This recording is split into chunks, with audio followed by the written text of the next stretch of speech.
कोई विशेषण देना खुद अपने आप के लिए ही गुनहगार है ऐसा लगता है। जिन्होंने निर्विशेष पद को प्राप्त किया है उन्हें विशेषण से नवाजना अर्थात सूर्य के प्रकाश को मोमबत्ती से अलंकृत करने जैसा है, और फिर भी मन में अहम को पोषण देते हैं कि मैंने ज्ञानी का कितना अच्छा वर्णन किया।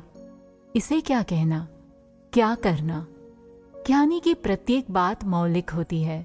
उनकी वाणी में कहीं भी शास्त्र की छाप नहीं है, अन्य उपदेशकों की छाया मात्र भी नहीं है, और न ही है किसी अवतारी पुरुष की भाषा। उनके उदाहरण सिमिलीज भी मौलिक है। अरे, उनकी सहज स्फूर्ति मजाक में भी सचोट मार्मिकता और मौलिकता देखने को मिलती है। यहाँ पर तो प्रत्येक व्यक्ति को खुद की ही भाषा में खुद अपनी ही उलझने निकाल रहा है ऐसा स्पष्ट अनुभव होता है। अनुभव ज्ञान तो ज्ञानी के हृदय में समाया हुआ है। वह ज्ञान प्राप्त करने के लिए तो जब त्रिशातुर ज्ञानी के हृदय कूप में खुद का समर्पणता रूपी घड़ा डुबो देगा, तभी वह परम तृप्ति को प्राप्त करेगा। ज्ञानी की ज्ञानवाणी, उनके अनुभव में आने वाले कथन और खुद की भूलों के लिए सामने से हृदयग्राही होती हुई चाबियां कि जो किसी को मिल पाए ऐसी नहीं है। उनकी शिशु सहज निखालिसता और निर्दोषता स्वयं आगे आकर उनका ज्ञानी के रूप में परिचय देती है। ज्ञानी के एक एक शब्द से अंतर का आंगन झूम उठता है। जो कोई भी ज्ञानी के पास खुद की अंतर्व्यथा लेकर गया, ज्ञानी उसकी अंतर्व्यथा जैसी है वैसी उसी क्षण पढ़कर उसे ऐसी सहजता से शांत कर देते हैं कि प्रश्नकर्ता को पल भर में ही हो जाता है कि ओहो हो, बस इतना ही दृष्टिभेद था मेरा। ऐसे बाहर देखने के बदले दृष्टि को 180 डिग्री घुमा दिया होता तो कभी का हल आ गया होता, परंतु 180 डिग्री तो क्या, 1 डिग्री भी खुद अपने आप से कैसे घूम सकता है। वह तो सर्वदर्शी ज्ञानी का ही काम है।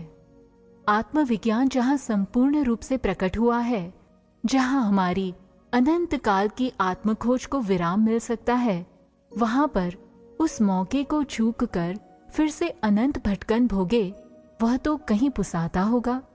आत्मविज्ञान ही नहीं, परंतु जहाँ पर साथ साथ प्रकृति का साइंस भी प्रकट हुआ है कि जैसा कहीं भी नहीं हुआ है वह यहाँ पर अनुभव में आता है, तो वहाँ पर उसका पूरा पूरा लाभ उठाकर पुरुष और प्रकृति का एग्जैक्ट भेदांकन करके प्रकृति के जाल में से क्यों नहीं छूट जाए।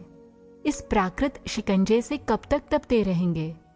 प्रकृति से पार जाने का विज्ञान नजदीक ही है, तो फिर खुद की प्रकृति का वर्णन ज्ञानी के सामने क्यों नहीं रखें। जिसे छूटना ही है उसे प्रकृति की विकृति का रक्षण क्यों करना चाहिए। ज्ञानी पूरी तरह से कब पहचाने जा सकते हैं, जब ज्ञानी का ज्ञान जैसा है वैसा पूर्ण रूप से समझ में आ जाएगा। तब तो शायद पहचानने वाला खुद ही उस रूप हो चुका होगा।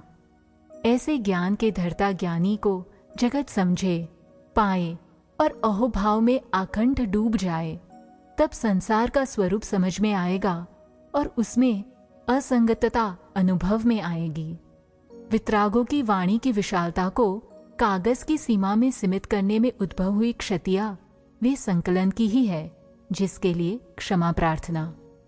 डॉक्टर नीरूबेन अमीन के जय सच्चिदानंद।